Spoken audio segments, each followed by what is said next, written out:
मैं हूं मोहम्मद आमिर जुल्फकार और आज का हमारा लेक्चर है manufacturing of sulphuric acid by contact process. Sulphuric acid को सबसे पहले मुस्लिम साइंटिस्ट जाबिर बिन हयान ने तैयार किया। नेचर के अंदर लगभग ये मौजूद नहीं है, ये स्ट्रीम्स में, रिवर्स में या एसिड रेन की सूरत में किसी हद तक मौजूद है।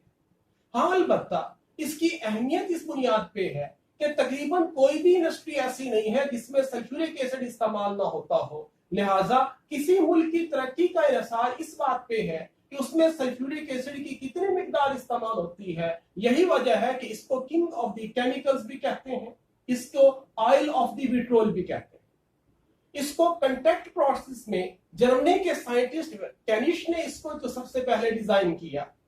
इसकी अगर बेसिक प्रिंसिपल देखा जाए तो सल्फर की कंबस्टन करके सल्फर डाइऑक्साइड बनाया जाता है, सल्फर डाइऑक्साइड को सल्फर ट्राइऑक्साइड में बदला जाता है, उसका सल्फ्यूरिक एसिड के साथ रिएक्शन करके ओलियम और ओलियम में वाटर डाल के उससे कंसंट्रेटेड जो या 100% सल्फ्यूरिक एसिड तैयार किया जाता है।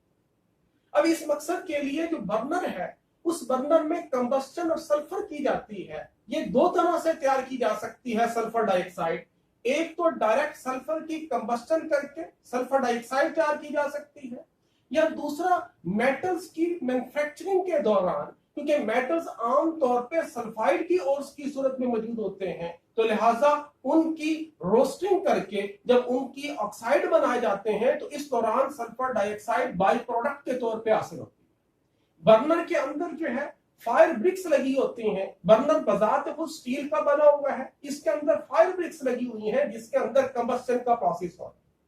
उसके बाद यहां से निकलने वाली सल्फर डाइऑक्साइड क्योंकि इंप्योर है, उसमें इंप्योरिटीज हो सकती हैं, उसको आगे चल के डस्ट रिमूवर में डाला जाता है जहां से ऊपर से स्टीम पास की जाती है। और स्टीम का फायदा यह है कि इसमें जो मट्टी है, जो डस्ट पार्टिकल्स हैं, उनको किसी हद तक नीचे बिठाने की कोशिश की जाती है।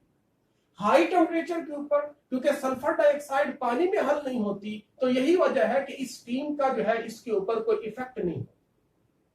बाद में यही सल्फर डाइऑक्साइड उसको कूलिंग पाइप्स में से गुजारा जाता है, उसका टेम्परेचर कम किया जाता है, उसको आगे चल के फिर स्क्रबर्स में डाला जाता है। स्क्रबर्स में ऊपर से वाटर फेंका जाता है और इसका मकसद ये है कि जो एसिड फॉग था उसको जो है वो मिनिमाइज किया जा सके, उसको रिमूव किया जा सके।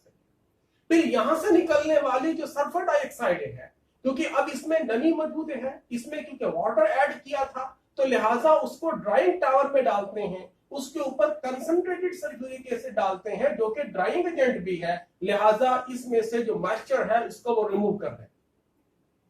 इसमें जो हमने कैटलिस्ट इस्तेमाल करना है वो प्लैटिनम भी यूज हो सकता है, वैलेडियम पेंटॉक्साइड भी यूज हो सकता है। और प्लैटिनम कैटलिस्ट या ये कैटलिस्ट जो है ये आर्सेनिक के जो है ये कैटलिस्ट जो है आर्सेनिक के लिए सेंसिटिव है, ये इनके लिए नेगेटिव कैटलिस्ट के तौर पे काम करेंगे। लिहाजा अगर इसके अंदर जो आर्सेनिक ऑक्साइड मौजूद हैं उसको रिमूव किया जाता है फेरिक हाइड्रोक्साइड शेल्स की सूरत में यहां पे रख के।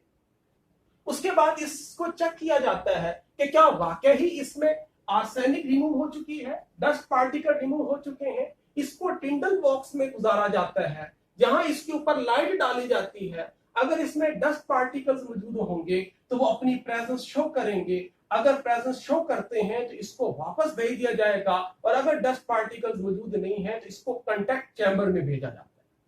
टिंडल बॉक्स को यूं समझा जा सकता है कि अगर हम किसी ऐसे कमरे में मौजूद हो जिसमें अंधेरा हो और रोशनदान से वहां लाइट आ रही, आम रूटीन में एयर में जो डस्ट पार्टिकल्स हैं हमें नजर नहीं आते, लेकिन अगर रोशनदान से जो लाइट नजर आ रही है उस लाइट के रास्ते से हम देखें तो हमें वहां से गुजरने वाली जो एयर होगी उसमें डस्ट पार्टिकल्स मूव करते हुए नजर आएंगे। यहां भी यही सूरत हाल है कि रोशनी के अलोंग इसमें डस्ट पार्टिकल महसूस होंगे अगर यहां पे पड़े। उसके बाद इसको कंटैक्ट चैम्बर में भेजा जाता है। कंटैक्ट चैम्बर के अंदर जो है वैनेडियम पेंटॉक्साइड डाला हुआ है, 400 से 450 डिग्री सेंटीग्रेड यहाँ पे टेम्परेचर मौजूद है।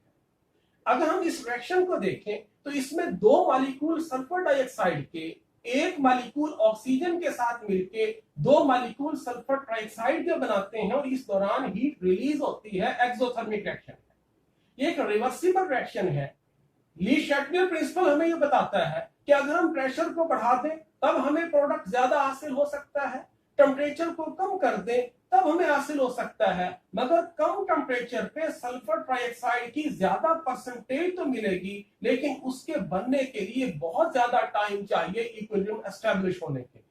अगर हम ये चाहते हैं कि कम टाइम में ज्यादा सल्फर ट्राइऑक्साइड बनाई जा सके तो हमें टेम्परेचर को ज्यादा रखना पड़ेगा। वेनेडियम पेंटॉक्साइड के लिए पोटेशियम सल्फेट को प्रमोटर के तौर पे इस्तेमाल करते हैं, जिसको सिलिका के ऊपर सपोर्ट दी जाती है।